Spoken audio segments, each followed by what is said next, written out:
some last-minute practice for the band of novice bell ringers at St Thomas of Becket in Shirenewton.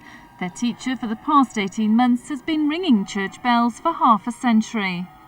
The first fascination is the actual ability to control this flying machine, which is on the end of a piece of rope, and you only have control of it for a few degrees of each circle.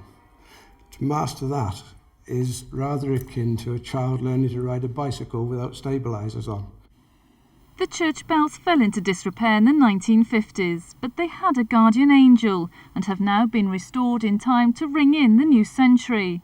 The ringers, with the support of the community, raised their half share of the £50,000 bill for the restoration work.